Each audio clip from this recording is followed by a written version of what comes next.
Okay, I think we have critical mass here, so welcome. And thank you so much for coming out on a Friday night for a panel talk. I think that requires some dedication and commitment to the topics that we're discussing tonight, so thank you so much.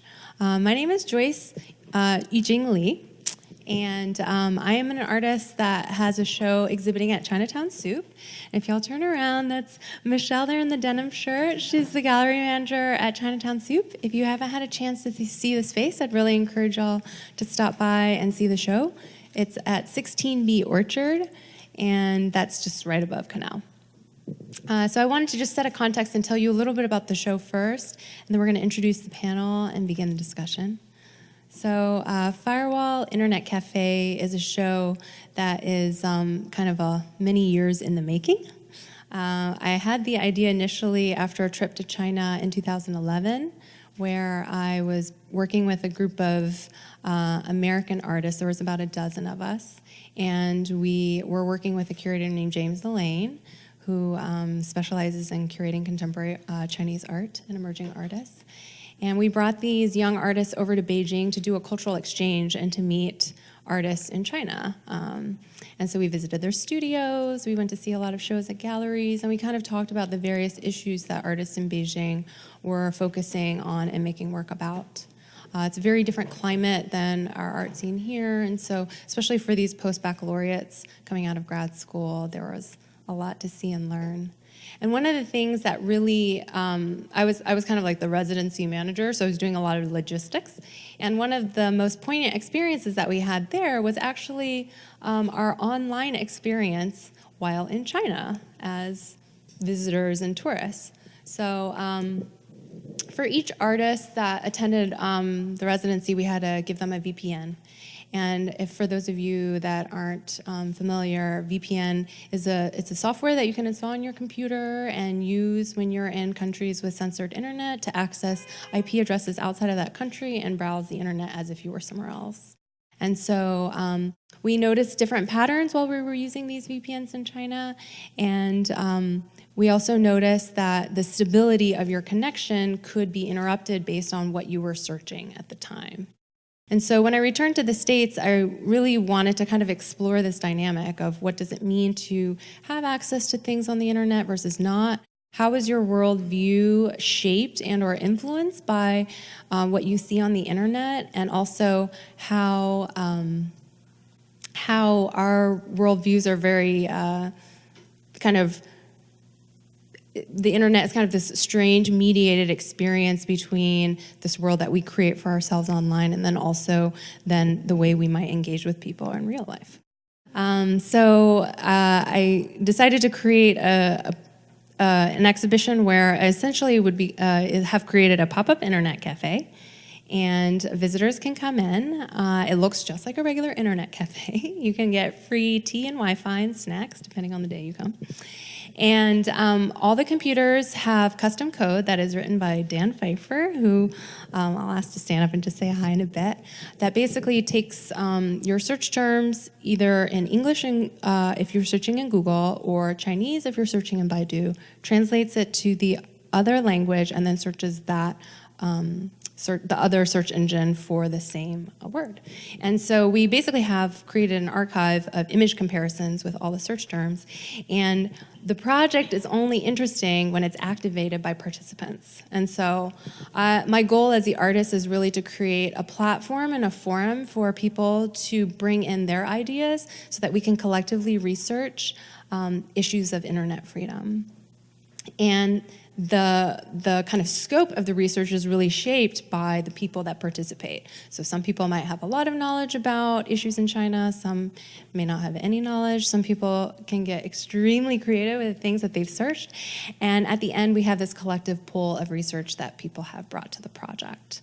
And my goal in creating this project is really to be able to create awareness and knowledge about issues of internet censorship in China, but also for people to examine how censorship happens in many, many forms. There's blatant forms that we're all aware of that are politically and governmentally related, but also curation of content is a very nuanced thing, and it's also very cultural. And so in comparing two different countries' search engines, you actually can become aware of the way we received curated and kind of maybe controlled or limited information in our country as well. And today I'm really, really honored and privileged to have all these amazing women on the panel. And they will each be talking about, in their various experiences, how specific issues of human rights and our women's rights issues affect their life and their work, and also are influenced by internet tools. So before I begin and introduce all the women, I just wanted Dan to stand up and say hi. He is a huge collaborator and contributor to the project. I want to give him a chance to say hello.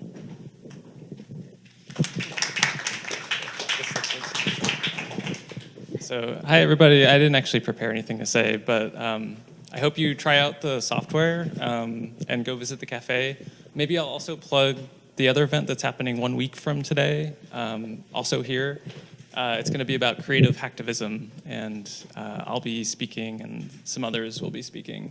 But yeah, I'll hand it over. Okay, great. So let me just pull this up.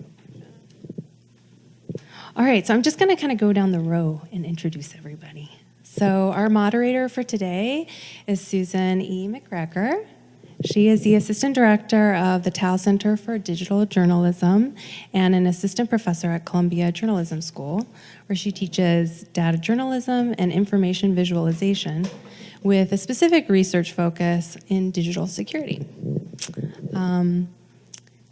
To my right is Lu Ping, and she is the Program Manager of Media Monitor for Women Network, and she's also the chief editor of Feminist Voices, which is a major leading feminist alternative website and media outlet in China.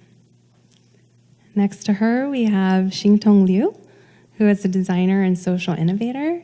She's a feminist organizer, and she also just curated an amazing exhibition that actually was just featured this week at the India-China Society, right? And this show is called 40 Moments. Is that right? Okay. And we'll hear a little bit more about her experience working with that show.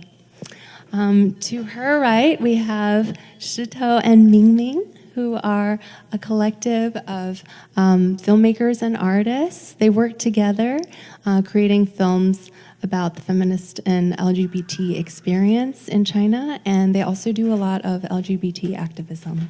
And then Schiffer Parkins, who we just met a few moments ago, has graciously agreed to come down for Yale. Thanks very much, Joyce. So thank you everyone for coming. I'm incredibly excited to be speaking with this panel of amazing women, and just wanted to sort of say that one of the things that we want to point out here, and that's sort of very relevant to this conversation, is the fact that we're lucky enough to be in a space where a bunch of women are able to sit up and have conversations like this. But we wanted to sort of make a point that being in this kind of space, and as we sometimes say in a business context, having a seat at the table to be able to represent your views and your experiences is not something that is always available. And so we wanted to have this chair here as a representation of that there are a lot of people who don't have that opportunity, and it's something that we're very mindful of, and that the art and the activism that everyone here is taking part in and creating and representing is a really big part of that. So I think that for those of you who, Joyce gave us sort of a brief overview of the experience of being at the Firewall, at the pop-up cafe, and I really, really encourage all of you to go there and try it out if you haven't. It's up until March 6th. Up until March 6th, and it's, I think, Tuesday through Saturday, right? Tuesday through Sunday, noon to 7. Noon to 7. Okay, so it's really It's one of those things that I think for a lot of us, we may feel that we have a sense of, sort of a vague sense of how censorship and kind of curation of search results is different in other places. But as Joyce mentioned, I think it's also a really interesting reflection on the kind of content that we get ourselves. And so about a week ago, when we were all, chatting about this panel and kind of discussing some of the topics we wanted to address, Joyce was sharing her experience of doing some searches at the internet cafe. And I think you had brought up a couple, there was one that you had mentioned, which was when you had searched for myself, right? So searching for the word myself. And I think we often think that, it's going to be political topics that are the ones that really come up differently. But I know that for me as well, searching what seemed like generic nouns actually sort of revealed some of the most interesting differences. And so maybe you could, Sarah, a little bit about what you got with when you Googled and Baidu'd myself. Yeah, so I Googled the search term myself. Actually, no, it wasn't me. There was an artist from Shanghai. She's a performance artist who came in with her partner who was, he works in like music production. And they were on holiday for Spring Festival. And it was her first time to the States, actually. And so she is extremely creative and searched all sorts of crazy things. I think the first thing she searched was pigs eat human baby, because I guess that was like something that was some kind of phenomena somewhere on the internet. But she also thought to search myself, which I thought was really interesting. On Google, the word myself shows a lot of graphic representations of the word typed out in different fonts. Okay, or kind of like cartoon-like characteristics of just like, an individual, just standing alone by themselves. And surprisingly, on Baidu, all of the search returns for the word myself produced selfies. And so I was really surprised at that because we have a huge selfie culture in the US as well. And what that made me realize is that we have, like Google and other websites in the US really value personal information, privacy, and security. And so because of that, there's many reasons why those selfies that are myself don't show up in your search terms. And I also think it does reveal maybe a little bit, and the panelists can speak a little bit more to this, but the internet culture that is growing and really become a huge part of young Chinese people's lives as well. Yeah, so that was one of the big surprises. Yeah, so I was just at the exhibit this evening, and one of the ones that I searched for was happiness. I was curious what happiness looked like on a Google image search versus a Baidu image search, and it was that one was interesting. That one was pretty different. There were a lot of kind of a lot of graphical, happiness spelled out in different fonts. I think one was like a finger in the sand spelling happiness on Google, and then on Baidu it was a very, very marital.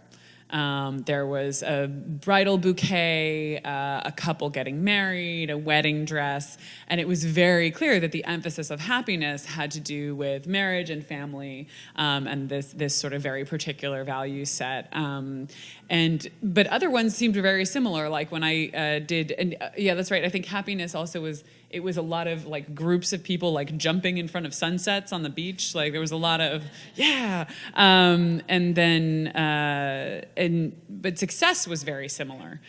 Success was very business oriented, very graphical, like a lot of things that you expect to see on like here like a bad inspiration poster. That was definitely what you got out of both sets of search terms. So I wonder for any of the panelists, did you have some interesting experiences, surprising experiences? Qingtong, please. Actually, I can speak like this. I searched female, like 女人. In Chinese, it's female, and in Chinese, it's 女人, and in English, it's female. And when I Google it, it pop up the image of female body itself, or some female product like tampon or some feminine used products.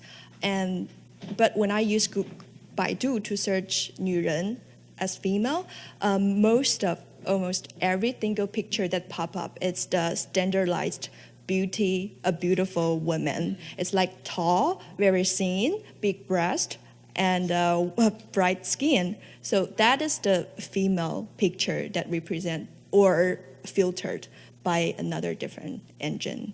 So I'm very surprised by that, actually. Interesting.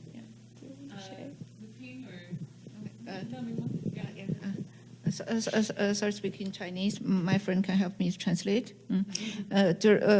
我想说中国百度的广告语就百度一下你就知道，所以我们有个笑话叫百度一下你就知道，如果谷歌一下你就知道的太多，对，所以我干的第一件，我在搜索干的第一件事情，像所有人干的第一件事情一样，就是搜索自己的名字。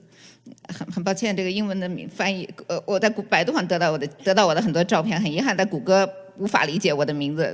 对，这是一个谷歌的问题。另外一个，然后我搜索了这个女权主义，我觉得这个非常就在百度我看到了很多我熟悉的我的朋友们所创造的这个照片，跟我们的活动有关。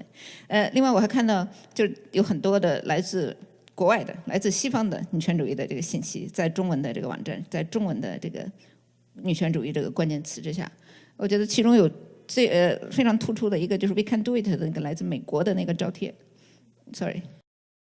So she had two stories here. The first thing was when she was looking at the Baidu search, the Baidu slogan in Chinese is 你百度一下你就知道, which means if you do a search, you'll know.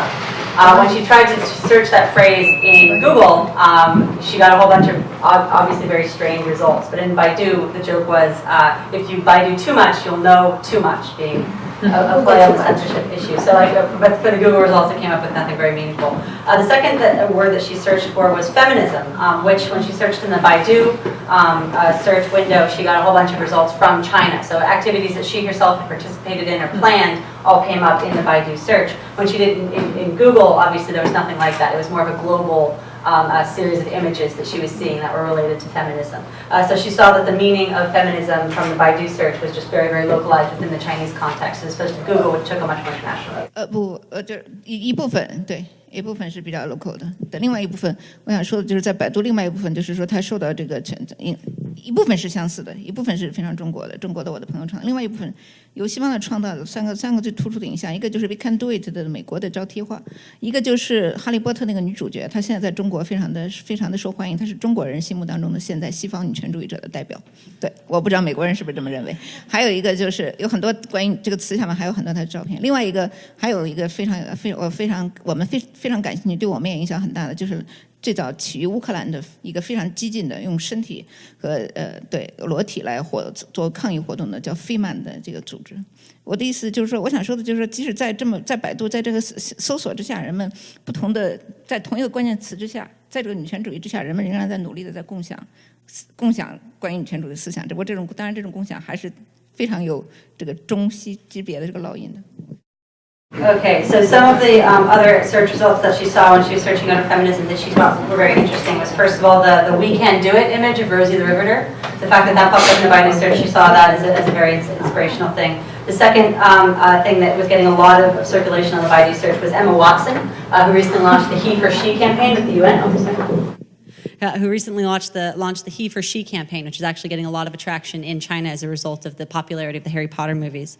And then finally, one thing that she didn't see as much of that she was hoping she would see was another recent kind of meme-worthy event that was very, very big in the West, but was not pulling up as much in the Chinese context. So while there was some elements of the globalized nature of the feminist movement that were available through the Baidu search, it was really interesting to her which ones really came up as being the most obvious, the most widely seen. 不好意思，我要请你翻译。Yeah, thank you. Yeah, 我刚才在百度上搜到那个 queer， 然后百度出现的是那个 QQ 那个动画的广告，全部没有一个 yeah。但是 Google 出来的就是有很多 lesbian gay， 但是百度没有，全是那个 QQ yeah。So the word that she searched for in Baidu and Google was the term queer. Oh, I'm sorry, Faisa. Was the term queer. So in the Google search, obviously, she got a lot of results that related to the LGBTQI movement. In the Baidu search, instead, they got like an advertisement that's been very popular in China recently about a cuckoo bird. So the word wasn't even coming across as having the meaning that people from the West would automatically think of. So that to her was very shocking. 刚才我们还搜了那个 NBA 篮球，然后中国的就出来很多是一些球星，然后那个 Google 的就有点 crazy， 就一直看不清楚，就一直在动，就是可能太多了。然后我搜了另外一个就是 lesbian 这个词，用英文搜的，结果百度出来的就是一片空白，然后说可能你有出错，你应该再试，对。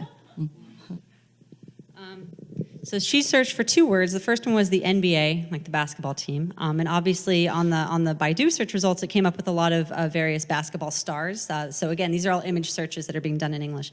And then the Google search, she said there was just too many results. It was coming up, and it was all over the place. So obviously that word is being translated exactly one way in the Baidu case as the sports issue, and then in a slightly different way on the Google one because there's so many different results that could pop up from that. The second word that she searched for was lesbian, again in English, and the Baidu search didn't turn up anything. It said you probably mistyped a word. Again, this is performing an English language search in Baidu, which, that's going to be a problem, obviously. And then when she did the Google search, of course, it came up with the images that we would all think of with that word.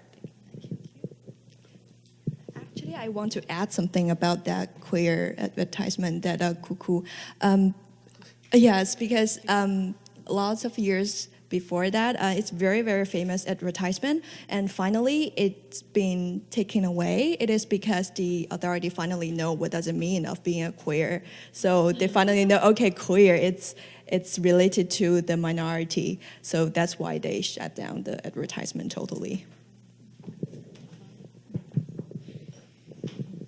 That's great. Thank you so much for sharing those experiences, and that actually leads really well to what I think is there's sort of so much to talk about with this kind of topic, but I think the last anecdote about searching for the word lesbian in English and kind of returning this result on Baidu that says, you may have mistyped the query, right? That this is not, that we don't understand what that word is or what that word means.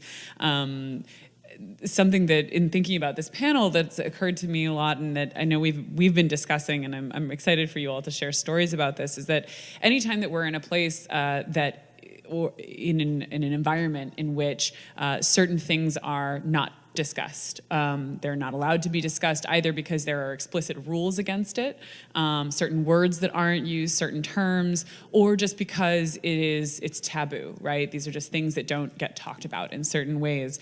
The ability to have discussion around those topics is challenged, but often engages us to start to talk about them in creative ways, find creative ways to have those discussions that maybe we can't have in the open, we can't have directly. So I know, Joyce, you also mentioned that there was, that one of the things you all were doing as part of the project was searching for terms that are kind of in China understood to be commonly, I don't want to say euphemism because it makes it sound like there's something wrong with the words, but words that have represent something other than maybe the literal word, and that are well understood in Chinese culture to be referencing other things. And actually, I was just wondering if maybe you could share some of those with us, and then I think we can talk about some of the ways that the folks here at the table have engaged with that in terms of finding creative ways to talk about things that you're not supposed to talk about, or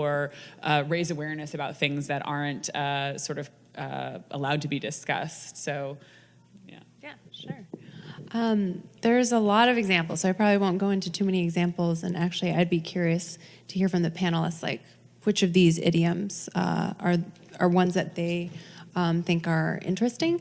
But one of the aspects of the project that Dan and I are developing is figuring out kind of the nuances between machine translation versus human translation.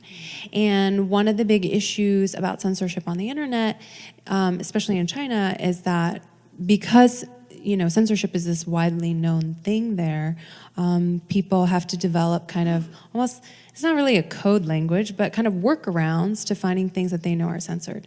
And so there are many kind of political terms that fall in this category, but also social terms, certain things about pop culture as well. And I think one of the most interesting things for for us is trying to figure out like how to integrate this tool of using both machine translation and human translation in tandem. So we have been working with different spreadsheets that other organizations have done a lot of research on, and we're kind of riding on their coattails and integrating the thousands of words that they have found. Actually, Kim Junker, who's here somewhere, one of the assistants that's been helping out with the project, has been doing lots of data entry for these terms. But it's interesting to see kind of the ways that people have developed and used language to really figure out circumnavigation tools, which is essentially what these spreadsheets are showing us. And so I don't know if that's something the other panelists want to talk about, some of the specific terms that might be interesting to them. 我想讲关于，我想从4年前这个发生的我们的一个活动的一个命名还讲起。那个在美国那个时候，当然有一个占领华尔街的活动，后来我们就发明了一个活动，叫做占领这个男厕所。为什么我们要用占领这个词？就是因为就是因为我们希望讨论这个厕所的这个空间的。厕所空间的这个分性别的这个使用的这个问题，性别平等的这个问题。但是如果我们只想讨论这样的一个问题，没有人来，好像没太会有人来关注，所以我们会把这个活动来使用"占领"这个词来进行标注，是为了让这个活动来引起大家的这个注意。只有这样，我们从引起大家的注意的第一步，我们才能够去改变跟厕所有关的一个政策。所以这个活动在2012年，在整整4年前。对，在北京，在广州和北京，我们就做了一个类似于行为艺术的占领男厕所的活动，它非常的成功。就是当时在中国的这个微博上，我们第一次看到跟女权有关的事情来登上这个微博的这个热词榜。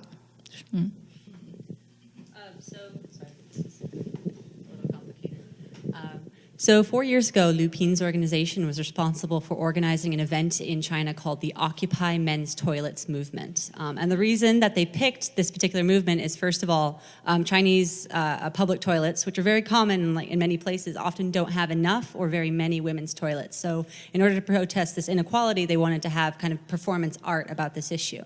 Now, when they were choosing how exactly to organize this event, they very deliberately chose the word occupy, because at that point it was still riding on the coattails of the Occupy movement that was occurring in the United States. It was a very political and politicized term, and they wanted to use it in order to get widespread attention. And it was incredibly successful. So for the first time ever, this feminist movement actually became one of the top hits or trending on Weibo, which is the Chinese equivalent of Twitter. Got a lot of press coverage both internationally and within China before, of course, the censorship took place, and really did bring attention to what is, an element of a very important issue of feminist movements in China. So this is her major example, and she says the use of the word occupy in particular is something she wants to draw attention to. The movements in China do respond to what the rest of the world is saying and doing, and choosing these words is a very deliberate thing that they try to do. 接下来这个故事就是说，所以然后这个词在新浪微博就被禁止搜索了。That word occupy and occupy men's toilets is now a banned word on Weibo. You can't search it. You're not going to get it. At the time, it was censored almost immediately. Yes. Because this word was too provocative. Yeah. That's usually a good indication of success. 对，你讲嘛，好，我讲一个比较早一点的时候，就是2001年，在北京第一次的中国同志电影节的故事啊，可能其实同志电影节它本来其实就是放映关于同性恋的一个电影节，然后这个电影节第一次的举办，我们居然能够在北京大学顺利的举办，原因就是那一个词。我们没有用同性恋这个词，我们把这个就是叫做第一届同志电影节。同志这个词在中国是非常非常友好和具有革命性的一个词，所以。sorry， 我补充一下，他是因为那个学生的社团，就是报到学校报上去的时候，他用了同志，然后学校的审查的时候，他们没有明白这个同志的真正含义，所以这一次就成功的举办了这个电影节，对。So she wanted to draw attention to an earlier event when the word 同志 or comrade became slang for LGBT in China. So in 2001, they were trying to host an event, the first ever LGBT movie festival on campus at Peking University in Beijing. When they were deciding what to call the event, they very obviously could not use the term LGBT in any form. So instead, they came up with this slang word, which with the help of the Student Association on campus has now become shorthand for gay in China now. That word is, of course, 同志, which means comrade. It's a good word to use in a communist country because everybody, literally everybody, was called comrade. That was a form of address in the 1950s, and it's now become slang for LGBT, which is obviously a sign of immense success. It's very nefarious to a degree, but it also is a way that they have tried to use these words that do exist and for their own ends and to try and make them mean something else rather than what the government would like those words to mean. So that was 2001, the very first LGBT film festival in China. Good job, guys.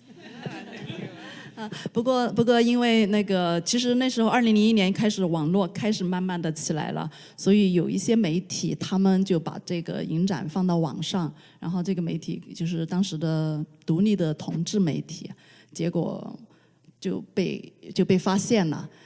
所以第二就是我们这个电影节本来要在清华大学放映的，结果清华大学的就没有做成功，但是北大的就来了特别多的观众。So, of course, this word was discovered to a degree by some media outlets, and that did increase pressure on the event. And so there was an attempt to move the event to Tsinghua University, which is also in Beijing, and that turned out to be impossible. But they're still very, very pleased that their first ever movie festival for LGBT issues was held in Peking and did attract many, many, many participants. So it was a successful use out of the gate. The fact that they were so successful, however, eventually meant that people caught on.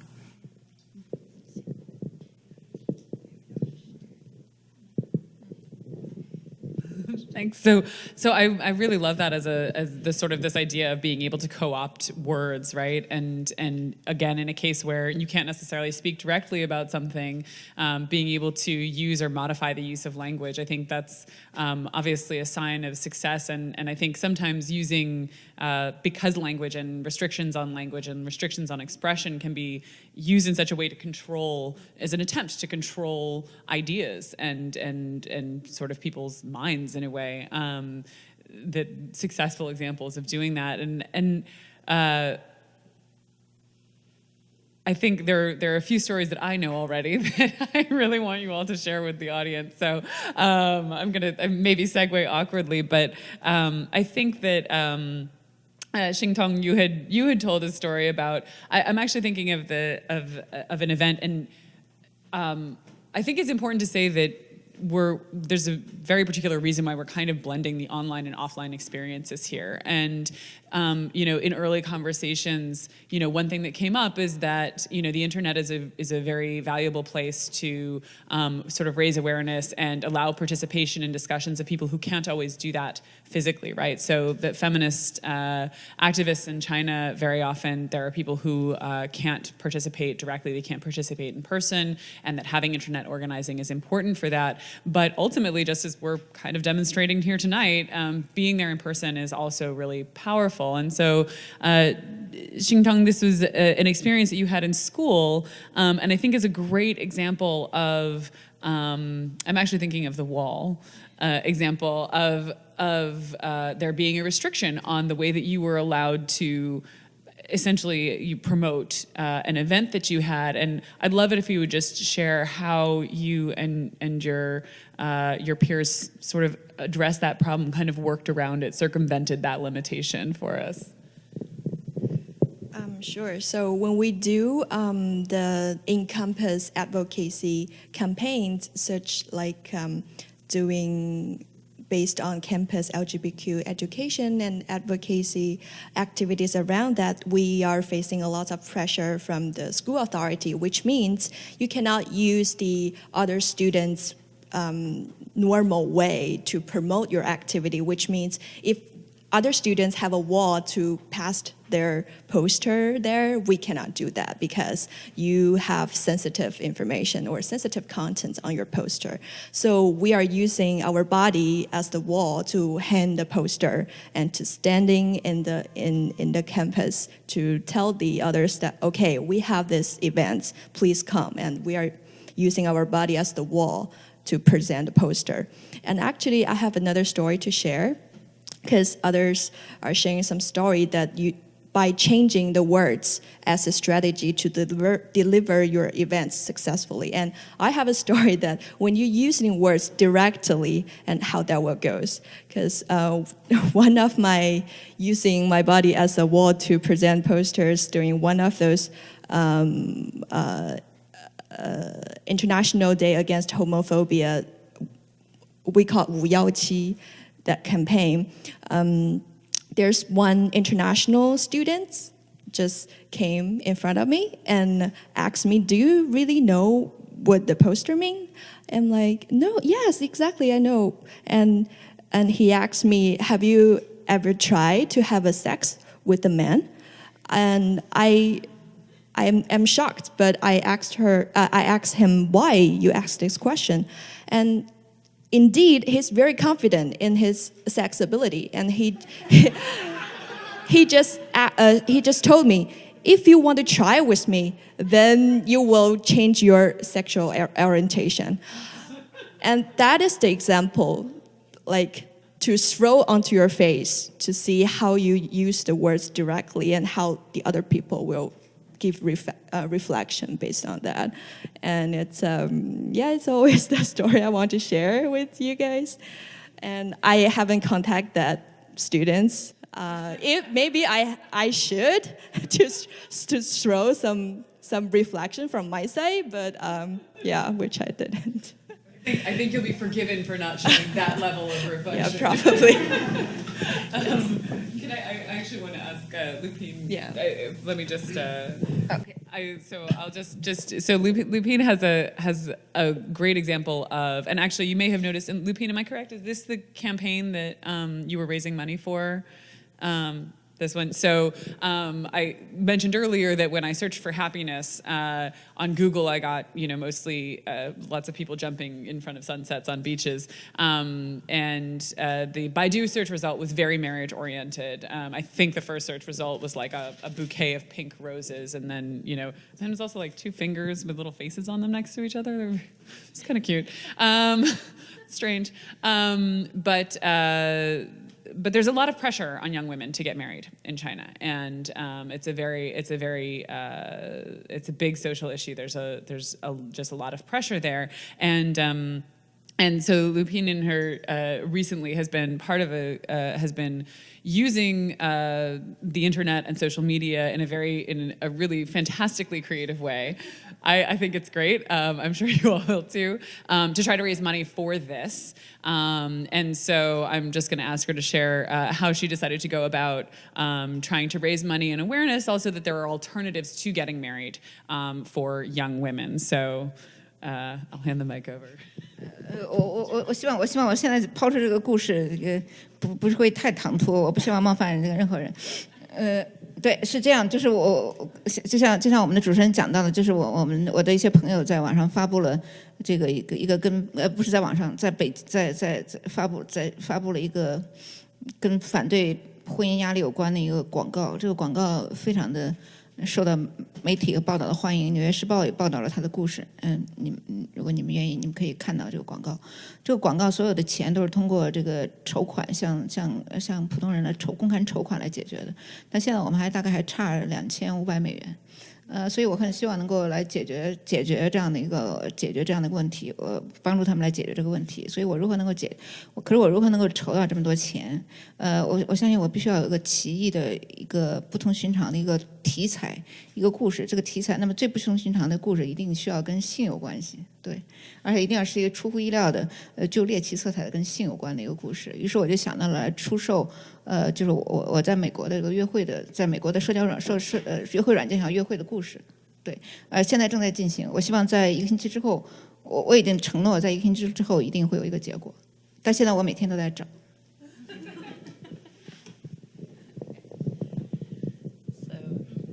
First, Lupine apologizes for advertising on your time, but she recently, working with some of her organizations back in Beijing, was successfully able to get some attention drawn to an issue that is very near and dear to many Chinese feminist hearts, which is, of course, trying to resist the cultural pressure to marry in China, which is extremely strong, and especially around Chinese New Year, when you go home and see your family, almost unavoidable. So through the equivalent of Kickstarter, that's a loose metaphor, but essentially by getting this issue raised on awareness through Chinese social media, she was able to get money from ordinary people and to try and have an advertisement bot in one of the busier kind of subway stations in China to get the message out that it is not necessary to pressure your children to marry.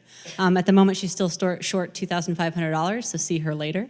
Because she feels that this is a problem that is very deserving of attention and one that isn't really being tackled by the mainstream media in China today. You need these alternate voices to really get these kinds of somewhat subversive messages across. The second issue that she started to get into was discussing, getting stories with sexual content to be more widely available in China. It is a fairly difficult environment to do that, and so she's hopeful that through these sorts of measures, by having advertisements on these very different, almost deviant issues, there can be greater recognition of these differing viewpoints and get the message out to more and more Chinese people.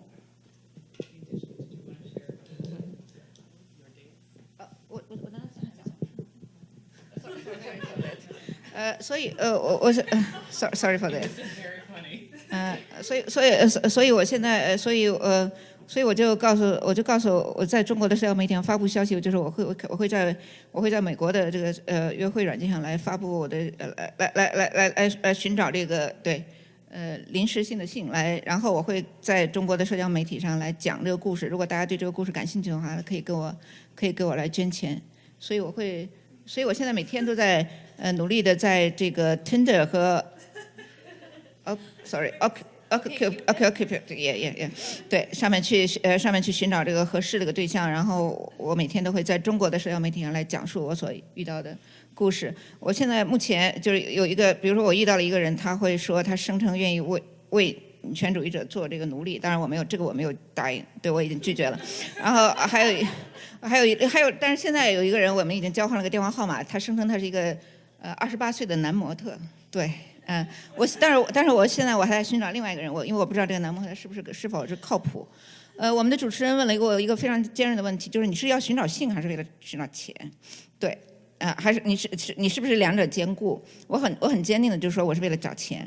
但是我想说的是，我还有第三个目的，就是我要打破人们对于关于什么人可以拥有性，通过什么方式才可以谈论性，才可以寻找性的这样的一个性别的这个成规，所以这绝对是一个实验。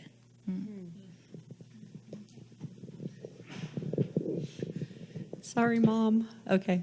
So these stories of a sexual nature that Lu Pin is trying to get out on Chinese social media are actually based on her real-life experiences experimenting in the New York dating scene. So she's been trolling on Tinder to kind of rack up some stories and some experiences that she's having. She's had some success. There's been one or two guys who indicated they're willing, including a 28-year-old male model.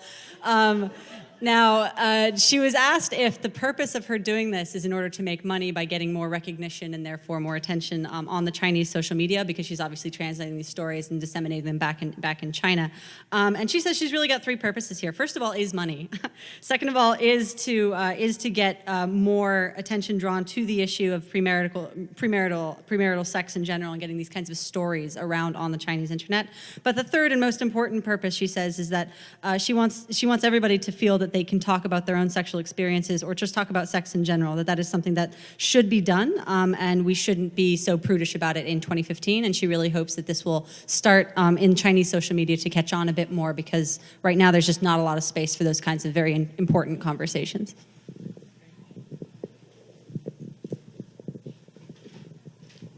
Thank you very much for allowing me to put that on. Can I ask you to please? 快来！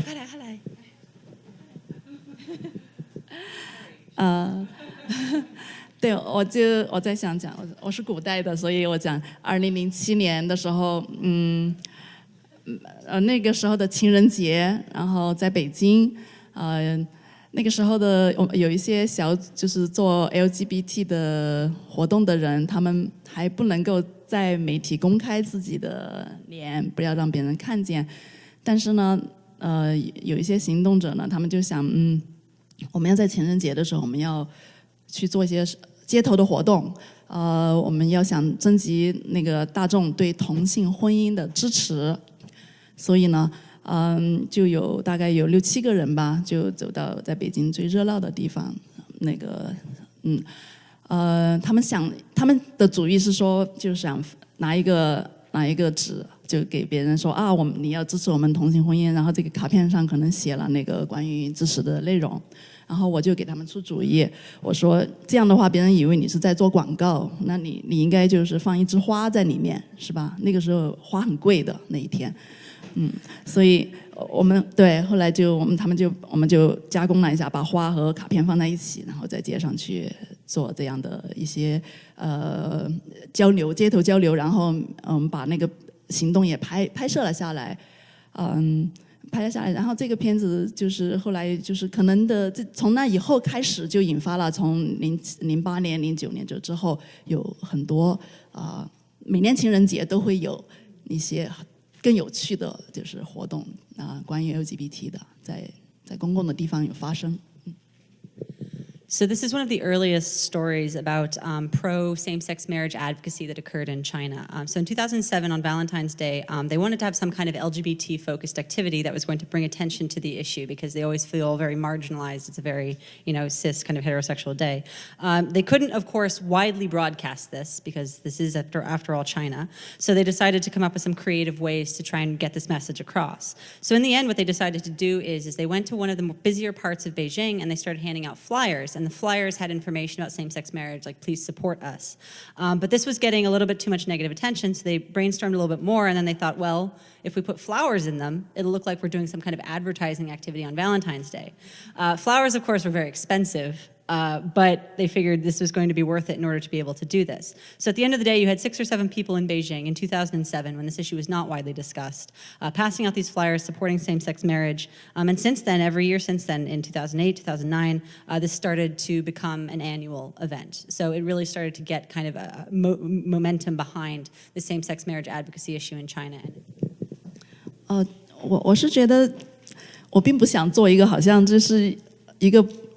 一直在学校还想要，并不是说要欺骗老师还是校长什么的，其实这是一个策略，我想。然后我们是欢迎他们来看电影的，所以有时候那个老师和校长或者他们会来看，这个我特别高兴。其实我觉得每一次去做的时候会有很大的挑战，因为都不知道能不能成功。可是我希望他们有他们的反馈给我们，所以我觉得以后我们还就是我觉得这个。越来越公开化是我们希望的啊。So she wants to make clear here, she's not trying to trick anybody. She's not going to say that this is about something else and then screen a movie on LGBT issues. What she's trying to do by going around the officials and asking these student groups to film these movies is she thinks that it's a strategy for engaging with something that she knows otherwise you're just not going to get any movement on whatsoever. She welcomes school officials and is very, very happy when they do participate, which they occasionally do. She likes listening to their feedback. She likes hearing what the opinions are so that she can tailor her efforts to be more successful in future. What she genuinely hopes for in the near future for their organization and these screenings is that there will be more openness within society to allow this to take place and also to kind of spread information about these important topics. Schiffer Parkin has been very generously acting as a real-time translator for us. Thank you very much, Schiffer. But also is here because she has actually had some really incredible experiences, successes around issues that are particularly relevant to women in China, to the regulation of women's bodies, relating to the one-child and now the two-child policy and how that's playing out. And so I'd really love it, Schiffer, if you could speak on your own behalf and on, about the work that you all are doing and some of what's been accomplished. The Yale Law School China Center is where I work. We do invite Chinese scholars to come, often Chinese government officials as well, where they spend a semester or a year at our center. And we hope through exchange to help change some of the issues that are going on in China that require, just information about international best practice and rule of law, how to perhaps make reforms back in China. So in China, obviously, there is the one-child policy. Very recently, that was changed to become the two-child policy. And the one-child policy has a very long legacy of extreme violence against women.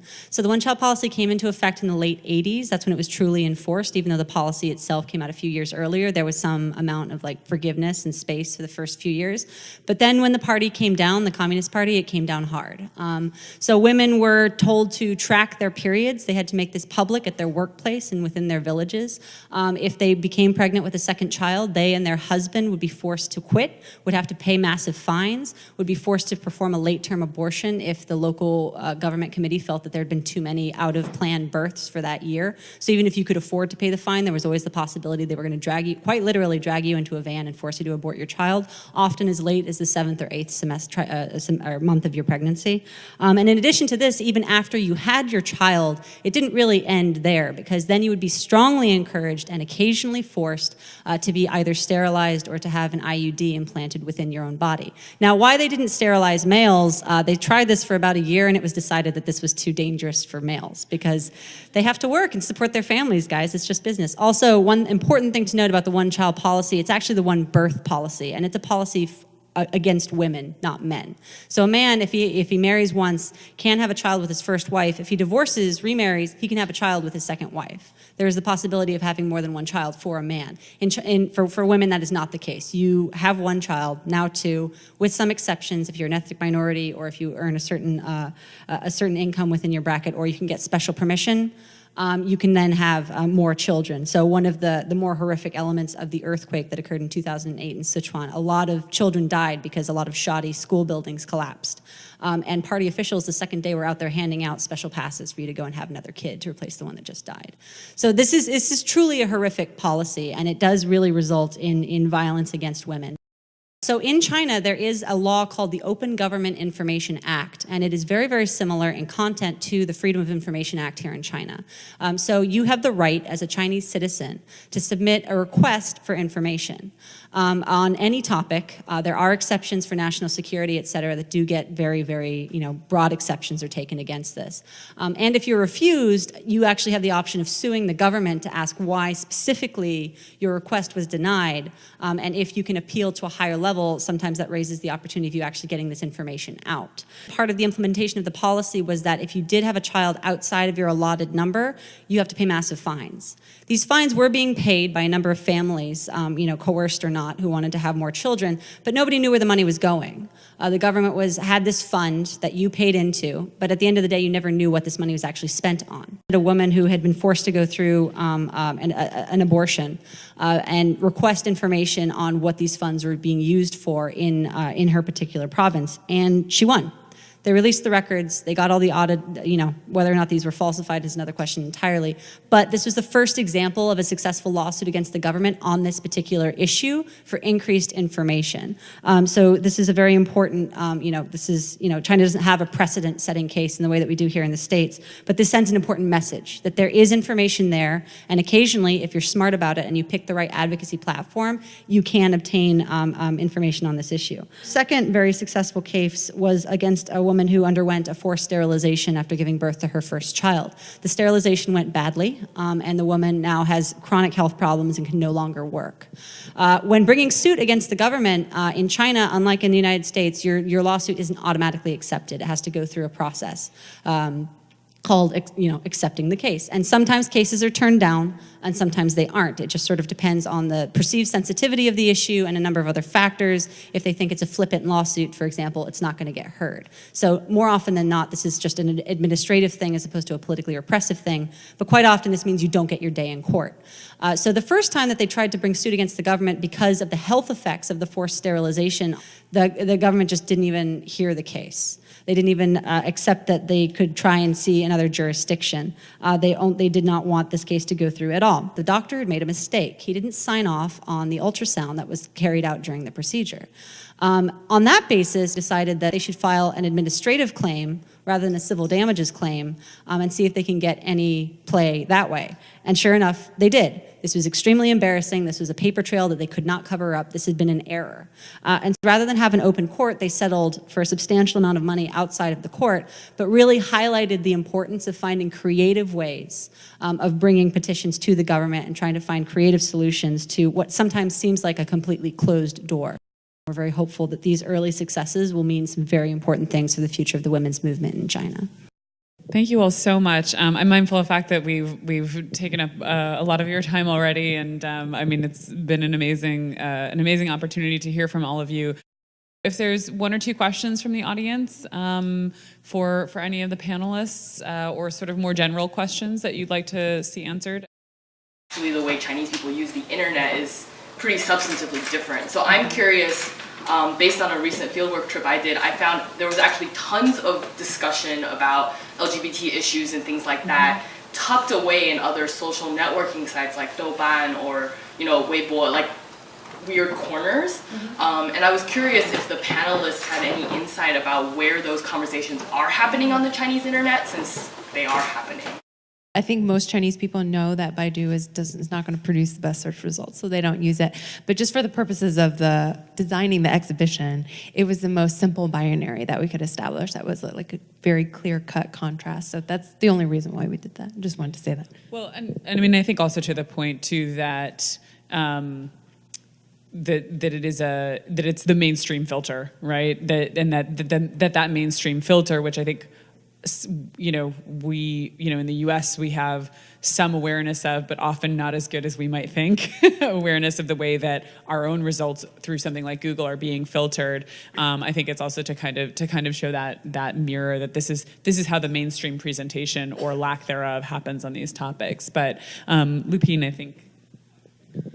我想说，这个其实我们就是所有关于这些权利的传播，一直都在跟这个言论审查的斗争。但有的时候言论审查的存在，它并不是为所有人都所知道。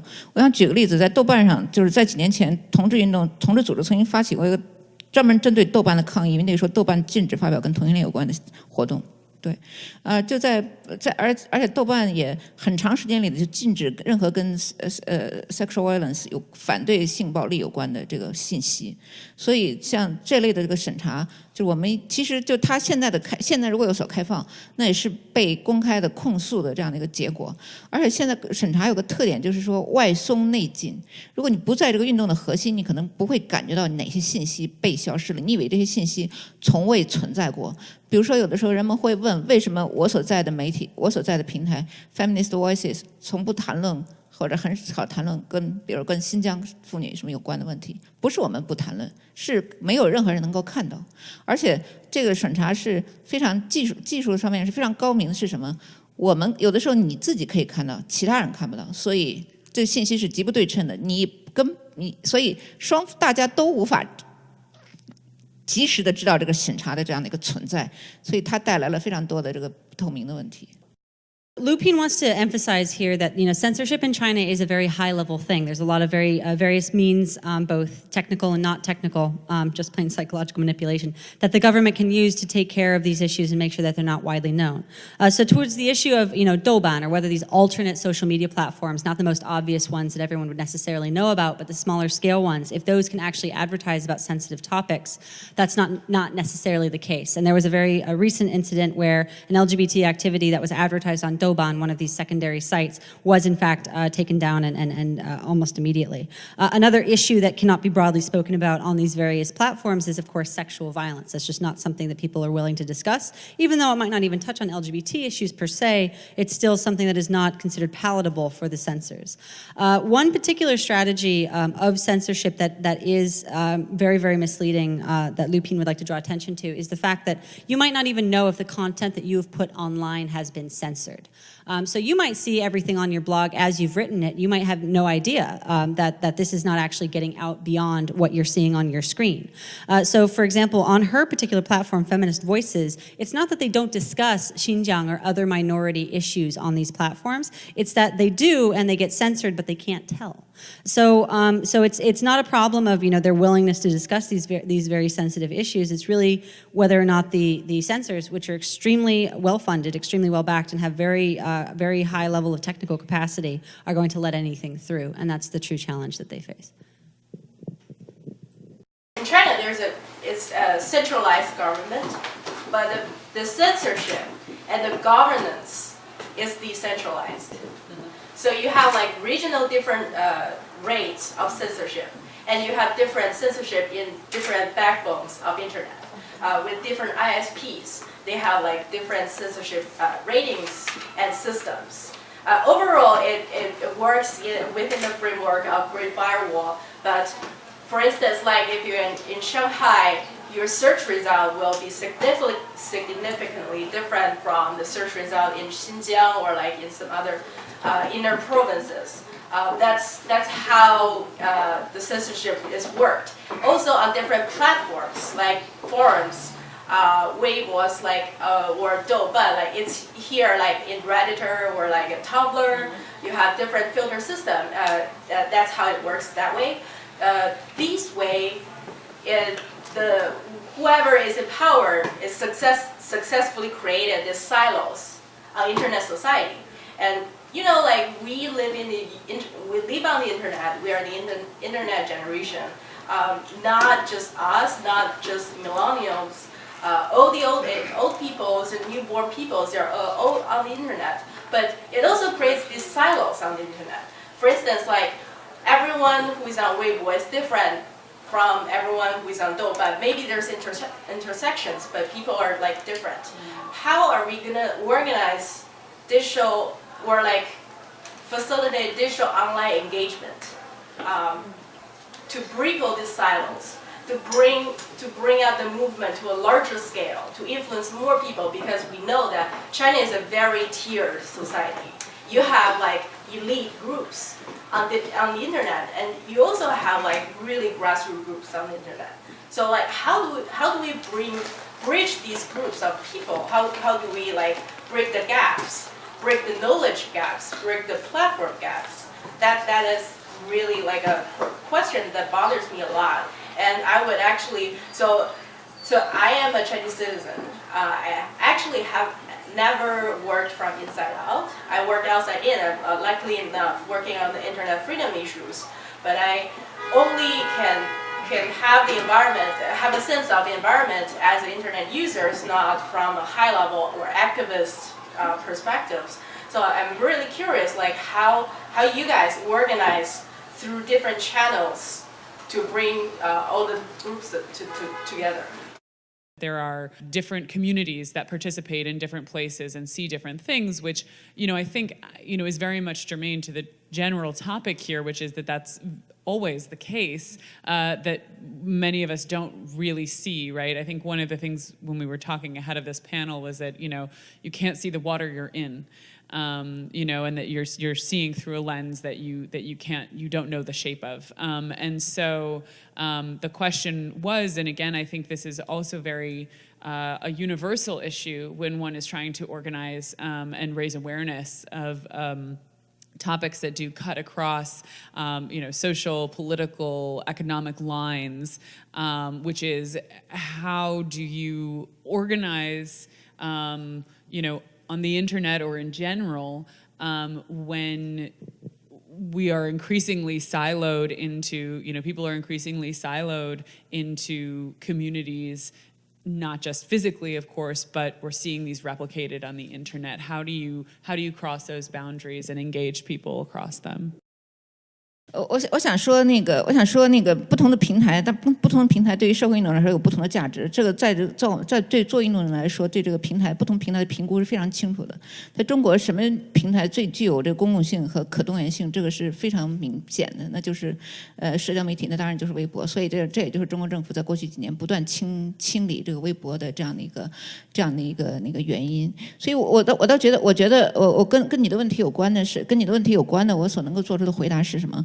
我觉得就是在我们现在在这么艰难的这个情况下，当然首先第一就是我们也跟我们维持我们自己的生存有关，也跟你说的，我觉得就是用更用更有创造性的和更能够实现的，在这种艰难情况能够实现的方式来去组织人们的方法是什么？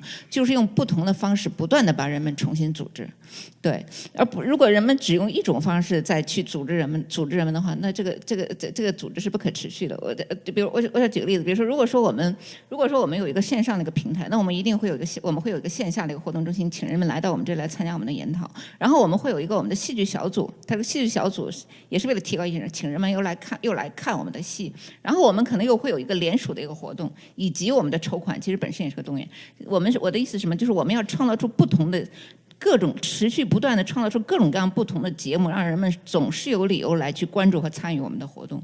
这是我所以在这个时候，所以可能是不同的，确实是不同的平台，但更重要的是不同的方式和不断的持续的重新组织，这样人们才能够始终能够跟我们在一起，而且不断的来提高意识。我希望能回答你。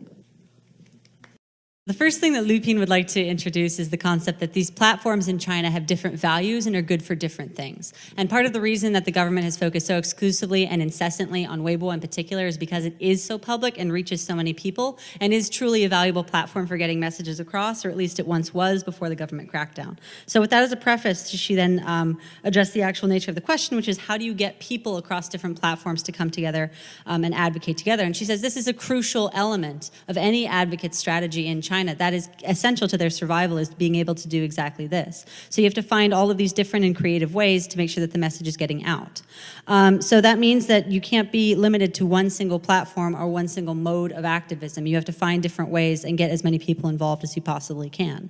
So she drew an example of when her organization hosts an event, it's never just a single event. There's many different parts of it and parts to it that really rely on them being able to get the word out that the event is happening, get as many people involved as possible. If people can't participate, to maybe get some funding from them or get them to re-weeb it, or whatever it is that they need to do in order to get as much attention as possible to be focused on that event. So she says the key here to being a group that can survive in China conducting this kind of work is this creative element where you are able to try and, through your various media mechanisms, get the message out and get as many people involved as you can.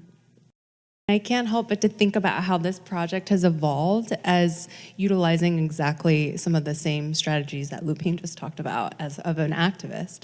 And I mean, I'm not quite sure where to begin, but I'll try to flesh this out a little bit. I feel like the conversation of censorship is so large that it's not something one person can do effectively on their own. And I've never considered myself as an artist that is also an activist, but for some reason this issue just really hit me in such a way where I felt like I had to make a piece that would in some way spark meaningful dialogue on a lot of levels.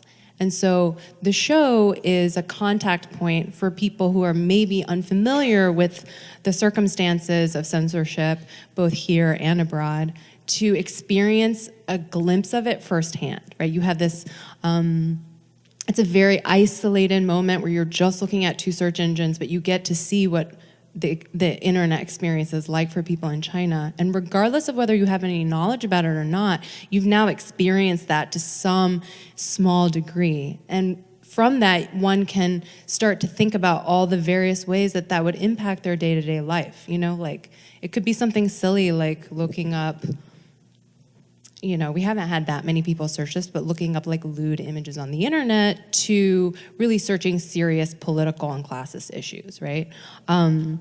But this is an in-person experience that is unique to the person because they get to direct it any way they want. But then I think that alone is not quite enough. Like how can we then give that more legs so that more people are also aware? They may not be able to come to the cafe specifically to experience the show, but how can they then see it at a different level, right? So we have the kind of online component where we archive everybody's search results, and the people who came to the cafe can tag with like a name or an identifier so they can go back on later to find their search. But then also, even if you never get to experience the project, you can kind of track, okay, what in 1 month's time, what does this specific art/activist audience in New York want to look up? And I think the wonderful kind of amazing thing about this project is different audiences are interested in different things. So, you know, we have college classes that are coming to visit the show. We also have local middle schools at PS 184. It's a Chinatown school that are mostly comprised of immigrant Chinese kids who will be coming to visit the show. And these are all opportunities to kind of access different audiences to help them become aware of censorship issues in a myriad, you know, where they're at. You know, we're kind of meeting them where they're at. But then I also think this kind of in-person experience is even more valuable, because if you don't have a lot of experience, you visit the cafe, you may not know how to go super deep with your search. But to bring in all these amazing women who live in China and are activists and deal with these issues every moment of their lives and do it with much graciousness, and oftentimes we're completely free, this is a moment for us to meet in person, dialogue, and go super deep. And so I feel like, strangely, that this kind of process of getting one's message out or starting the kinds of conversation we want are strangely parallel between, at least for this creative practice as an artist for this show. But I think it would probably apply to other artists as well, and with what the work of these activists. Thank you so much. Yeah, I mean, I have to say that one of the reasons why I was, you know, very excited about this project is because I think that, you know, one of the great things that art can do for us is give us an opportunity to reflect on our own perspectives, or sometimes see our own perspectives from another angle. And so I actually just want to say thank you to everyone for participating. Thank you all so much for coming.